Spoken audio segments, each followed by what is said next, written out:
Eu vou fazer um videozinho rápido e dessa vez vai ser um videozinho rápido mesmo, mas eu quero abordar nesse vídeo a questão assim das mulheres que aparecem aqui no canal ou aparecem no canal aí de uns colegas. Primeiramente a gente tem aquelas que aparecem pagando de Maria Exceção, certo? Pagando de unicórnio, fazendo que, não, ela valoriza os homens, ela é diferente, isso e aquilo, e a gente sabe qual é a dinâmica que está rolando por trás disso. É a mulher que é mais inteligente que as outras e vê que ser gado não é tão bom assim. Simplesmente seguir cegamente o feminismo e sair falando que todo homem é estuprador e potencial, etc. É uma manobra que não garante benefícios, compreende? Tu simplesmente vai antagonizar os homens e daí como é que tu vai receber alguma coisa deles? É sempre bem melhor tu ter um relacionamento amigável, um relacionamento amistoso com as pessoas. E não é nem só isso, é lógico que daí ela também está buscando uma forma de se diferenciar das outras mulheres. É uma forma de alimentar o ego também e meio que querer pagar o seguinte: não, eu sou melhor que aquelas outras mulheres, entende? Eu sou uma aliada, eu tô do lado de vocês. Eu já vi muito disso quando eu frequentava a página e fórum de movimento do direito dos homens, etc. É lógico que na parte assim de MGTOW elas já vão chegar aqui sempre bem mais agressivas, porque a gente está discutindo aqui até questões de, por exemplo, de tirar direitos das mulheres ou de tirar as mulheres das nossas vidas. Então já é algo bem mais grave, elas já se sentem bem mais ameaçadas nisso. Mas enfim, tá, já cortei a questão das supostas aliadas, das Marias Exceção, mas também tem outra questão, tem aquelas que chegam no canal e elas ou não entendem ou se recusam a entender estatística e entender generalização. Qualquer generalização é, não, tu é extremista, tu é misógino, escambau, tipo, besteira. E todo mundo que ensinou a qualquer coisa de misoginia ou de ódio a mulheres ou ódio a homens, não sei o que, aqui no canal eu já saio cortando. Mas enfim, eu até mesmo no canal já falei várias vezes que se tu pega a população feminina, lógico, se tu tá aí analisando milhares, centenas de milhares de pessoas, milhões de pessoas, tu vai ter que fazer generalizações, porque tu vai pegar a regra, a maioria, tu vai pegar a estatística. E eu mesmo já falei aqui no canal várias vezes que, por exemplo, da toda a população feminina, a gente tem 20% ali que são as mulheres que são realmente independentes. Tem a carreira dela, o estudo dela, o salário dela não depende de família, não depende de marido, namorado, etc. Desses 20%, a gente tem 5% que competem de igual para igual com os homens fisicamente e também intelectualmente. Mas e os outros 80%, que ou são dependentes de marido, ou de namorado, ou de familiares, ou até mesmo do governo? É a generalização? É a maioria? É a regra? Certo? A própria exceção simplesmente comprova a regra. E daí nesse caso tem outra coisa também para ser abordada, que é o seguinte: até mesmo aquelas mulheres assim que chegam e falam, não, mas eu valorizo os homens da minha vida, eu não sacaneio eles, eu não vou sacanear eles, nem nada disso. Digamos a mulher que não vai usar a lei feminista para detonar com o namorado ou para detonar com o marido. Se for pegar estatisticamente, essas mulheres também são minoria, também são exceção. Eu não lembro qual que é a estatística, eu acho que é 70% ou 80% dos divórcios são iniciados pelas mulheres. E outra estatística que eu vi nos últimos tempos é que quando a mulher ela tem ensino superior, a chance de ela ser quem vai iniciar o divórcio sobe para 90%. Então veja bem, até mesmo essas mulheres que falam que elas não ferrariam com o marido ou com o namorado, e vamos supor que a gente acredite nelas, ok? Elas são minoria da minoria. Estatística, generalização, já comprova que elas são minoria. Então até mesmo para essas mulheres, veja bem, até mesmo para elas, a conta do feminismo já chegou para elas.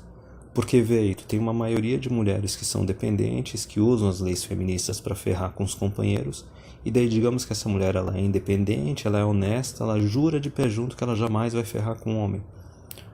O que ela pode fazer para provar que ela é diferente? Para fazer o homem confiar, acreditar nela? Não tem nada que possa ser feito nesse caso. Ainda mais com as leis atuais e com agora essa perspectiva que a gente tem de as leis elas estarem piorando cada vez mais. Então, veja bem, o homem já está pagando a conta do feminismo desde lá da década de 60, 70. Só que agora, finalmente, nos últimos 10 anos, algumas mulheres começaram a pagar a conta. E conforme os homens forem abandonando paternidade e casamento e qualquer tipo de relacionamento com mulher que possa gerar um vínculo legal, elas vão ser cada vez mais prejudicadas ainda. Só que, ok, eu já falei dessa questão das mulheres na minoria, né, do 20% de mulheres independentes, 5% de mulheres que têm a mesma capacidade que os homens. Já tirei essa parte a limpo. Até mesmo as mulheres que chegam aqui se comportando que nem aliadas e as que chegam aqui só metendo pau. Vamos falar a respeito dessas mulheres que chegam aqui só metendo pau e que se recusam a entender generalizações e estatística. Por que quando tu tem alguma comunidade, algum ambiente, algum local, onde alguém começa a falar assim, todos os homens são iguais, todos os homens são estupradores em potencial, todos os homens são violentos, por que não é uma quantidade tão grande assim em comparação com as mulheres de homens que chegam lá metendo pau? Porque o homem ele já tem uma visão mais individualista dele mesmo. Ele reconhece que quando fala um negócio desse, estão falando dos outros homens, não estão falando de mim. Eu sou um indivíduo, né? O homem ele tem aquela mentalidade, não, eu sou um indivíduo que não comete essas coisas e o justo não tem que pagar pelo injusto. Eu não tenho que ser responsabilizado ou culpado pelo que uns outros loucos estão fazendo aí. E até mesmo se a gente for pegar essa parte aí do argumento de todo homem é estuprador em potencial ou violento, a gente tem que ver o seguinte, qual é o percentual de homens que batem em mulher ou estupram mulher? É menos de 1%? É menos de 0,1%? É menos de 0,001%? Compreende? Então, olha a comparação. Quando eu digo assim das mulheres que são dependentes, a gente está falando de uma generalização e de uma parte estatística comprovada. Se tu for pegar dados de imposto de renda do IBGE, comprovadamente a maior parte das mulheres são dependentes. Só que quando a gente fala isso, a gente está sendo misógino, a gente está generalizando. Não, tem dados para comprovar isso, certo? Agora, quando chegam e falam, não, mas todo homem é estuprador em potencial, é violento, não sei o que, os dados também comprovam que é uma minoria de uma minoria, certo? Só que daí tu não pode rebater isso, e até os homens não vão lá rebater isso tanto. Como eu falei, porque o homem ele tem uma visão mais individualista dele. Ele consegue ver que esses outros caras são outros, não é ele. Cada homem tem a sua imagem, cada homem tem o seu valor. Mas por que para as mulheres, toda vez que falam alguma coisa de mulheres como um coletivo, independente de ser generalização ou não ser, por que elas chegam já metendo pau? É muito simples. As mulheres elas têm uma visão coletivista. O homem tem uma visão própria de si mesmo, individualista, as mulheres elas têm uma visão coletivista delas mesmas. Por exemplo, imagina que tem um homem famoso que, sei lá, é um super atleta, um grande cientista, e ele tem uma grande conquista que simplesmente marca o nome dele na história da humanidade. Como é que ele fica marcado? Esse cara são os irmãos Wright lá que inventaram um avião. Ou é o Thomas Edison, não sei o que. Ou é o Galileu, entendeu? Aquele indivíduo conquistou e fez aquilo. A gente não chega e fala, não, ele fez isso e isso foi uma conquista para todos os homens. Entendeu? Não, é uma conquista dele e foi uma contribuição grande para a humanidade. Mas não é aquela coisa, todo homem agora vai se vangloriar por causa de uma coisa que um outro homem fez. Que nem eu falei, o homem ele tem uma visão individualista dele mesmo. Agora veja bem o que acontece quando uma mulher comete um grande feito, tem uma grande conquista. Sei lá, a única que me vem à cabeça agora eu não vou saber o nome, mas é aquela mulher que descobriu, inventou o Kevlar. É uma pesquisadora norte-americana lá da época da Guerra do Vietnã, um pouquinho depois. E daí a gente pode pegar também aquela lá da radiação, que trabalhava junto com o marido, fez umas pesquisas assim de descoberta do átomo e tal. É Marie Curie, acho que é. Morreu de câncer, etc. Mas enfim, Quando ocorre isso, as mulheres, elas vai ver qualquer blogzinho feminista, etc. Não, isso foi uma grande conquista para todas as mulheres, entendeu? É aquela patotinha coletivista. Se uma mulher faz isso, então isso é para todas as mulheres. Então veja bem onde é que eu tô chegando. Se, quando tem uma mulher que conquista algo, que marca o nome dela na história, isso é coletivizado para ser algo que, meu Deus, é uma conquista de todas as mulheres, porque elas têm uma mentalidade coletivista, o mesmo ocorre quando tem uma mulher que faz algo gravíssimo. Entendeu? Vamos pensar numa coisa mais absurda, uma mulher pedófila, ou uma mulher que matou o próprio filho, ou matou o marido. Por que quando acontece isso, aí não pode ser coletivizado, não pode ser, não, toda mulher é uma infanticida em potencial, certo? Toda mulher é uma assassina em potencial. Não, o negócio tem que ser abafado, o negócio tem que ser coberto. O pessoal tem que ir atrás e tem que falar, não, mas ela fez isso porque ela era louca, ou porque ela foi abusada. Porque, veja bem, quando o homem ele tem um grande feito positivo, aquela conquista é só dele, não é puxado para ser uma conquista de todos os homens. Quando o homem faz algo muito absurdo, aquilo ali foi aquele homem que fez algo muito absurdo. Por mais que as feministas agora querem puxar, né, para tudo quanto é caso de homem que faz atrocidade, não, agora todos os homens têm que ser oprimidos, limitados e punidos por causa desse cara que fez isso, porque elas têm visão coletivista. Mas veja bem, no caso das mulheres, quando uma mulher conquista algo, faz algo muito positivo, isso é algo coletivo para todas as mulheres. Só que daí, da mesma forma, quando uma mulher faz algo grave, gravíssimo, não, tem que ser acobertado, porque lógico, na cabeça delas, isso também é algo coletivo, e se for algo negativo, tem que ser acobertado, tem que ser censurado, tem que ser proibido dos outros verem. E agora eu vou chegar no cerne da questão desse vídeo. Por que os homens operam de uma forma individualista e por que as mulheres operam de uma forma coletivista? É muito simples. O homem, ele é independente. Ele não tem a opção de ficar dependendo indefinidamente dos pais. Ele não tem a opção de ficar dependendo do Estado. E ele muito menos tem a opção de ficar dependendo de uma namorada ou de uma esposa. Os pais, uma hora, eles vão deixar, filhão, ou vai ou racha, se vira. O Estado, vai ver o cara se tornar morador de rua e não tá nem aí. A mulher, a hora que o cara ficar desempregado muito tempo, ou a mulher conquistar um cargo profissional, um salário acima dele, o cara tá correndo o risco de tomar um divórcio, tomar um pé na bunda. Então o homem, ele tem noção que o valor dele é individual. Ele tem o valor individual dele, ele tem as conquistas dele, e ele tem que cuidar de si mesmo, porque senão ninguém vai cuidar dele. Certo? Os pais não vão cuidar dele indefinidamente, o Estado não vai cuidar dele, e muito menos a companheira dele vai cuidar dele. No caso da mulher, é diferente. Os pais, eles custam muito mais a deixar uma filha se virar sozinha. Eles cuidam bem mais da filha. Quem tem irmãs deve ter percebido isso. Que os pais, eles cuidaram muito mais da irmã do que cuidaram dele. Nesse caso eu estou falando de homens. O Estado vai ver a quantidade de benefício de lei que tem exclusiva só para mulher. Então o Estado também vai cuidar das mulheres. Porque uma mulher moradora de rua, meu Deus, é uma atrocidade. Que nem tem aquela estatística, né? Que dizia que 1 em cada 4 moradores de rua eram mulheres. É porque os outros 3 eram alienígenas, sabe? Simplesmente dane-se.